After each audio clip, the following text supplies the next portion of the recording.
Bismillah wa salatu wa salamu ala rasulillahi sallallahu alayhi wa sallam.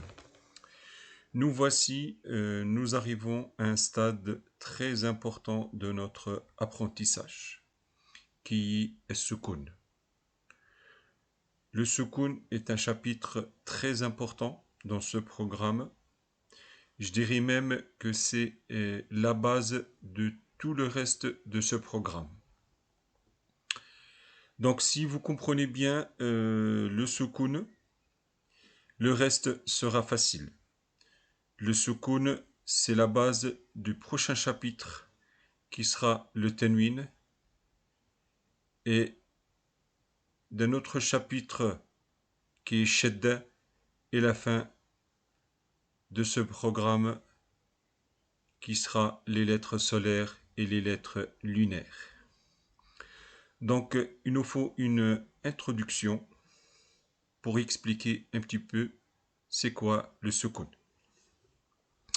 Donc, on dit Bismillah. Voici comment on exprime le Sukun avec la lecture gestuelle.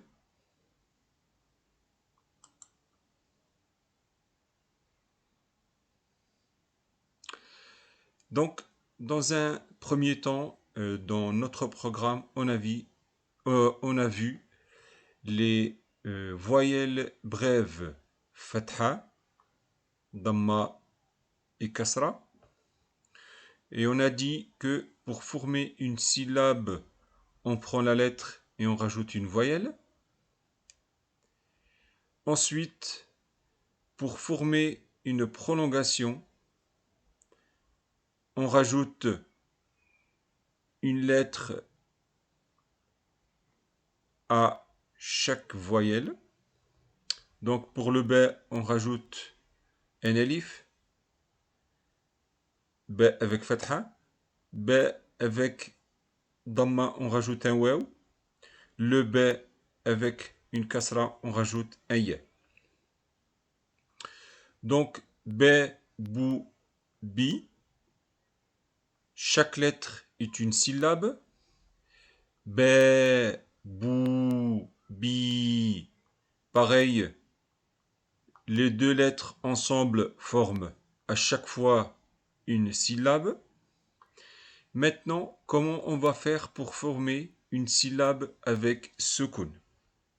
Tout d'abord, c'est quoi Sukun?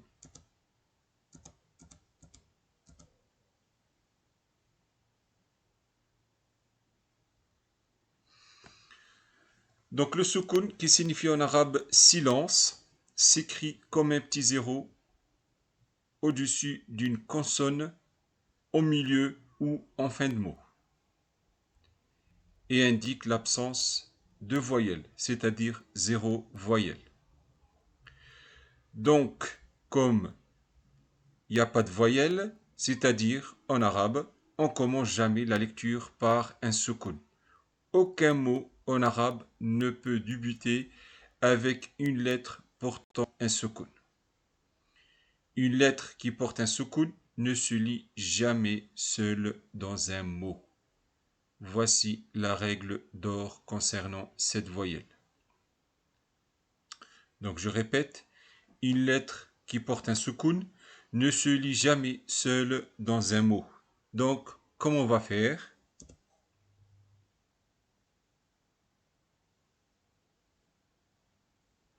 Donc, on va associer à la lettre qui porte sukun une autre lettre pour former une syllabe. Voici un exemple. Donc, la deuxième lettre qu'on connaît, qui est le hamza, avec sukun, pour pouvoir la prononcer, on va rajouter une lettre pour pouvoir le faire.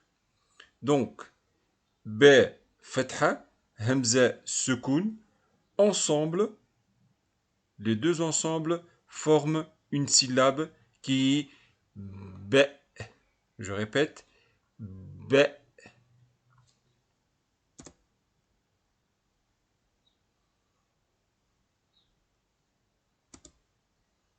On a dit B,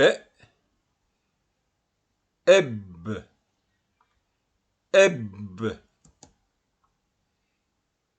et, eth. Voici comment utiliser les mains pour lire. Donc, je répète, B, eb, et, eth.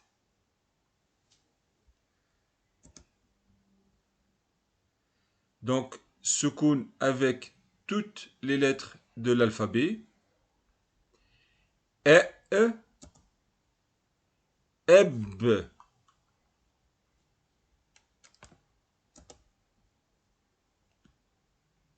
et, eth, edge, ah, ach, ed, ez,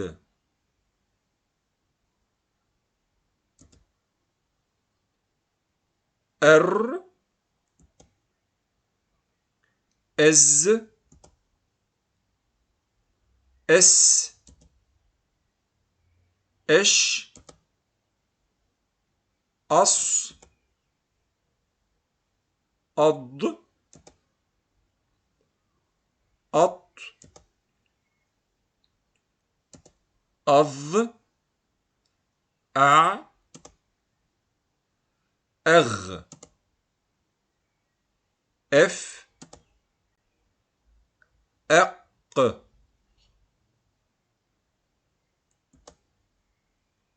ek, l,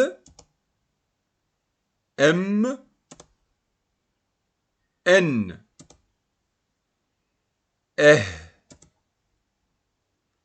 ou, ei. Donc, je pense qu'il faudra répéter cette vidéo plusieurs fois pour assimiler bien le soukoun. N'hésitez pas à rajouter vos commentaires, vos questions. Je serai là pour répondre. Barakallahu fikum. Assalamu alaikum wa rahmatullahi wa barakatuh.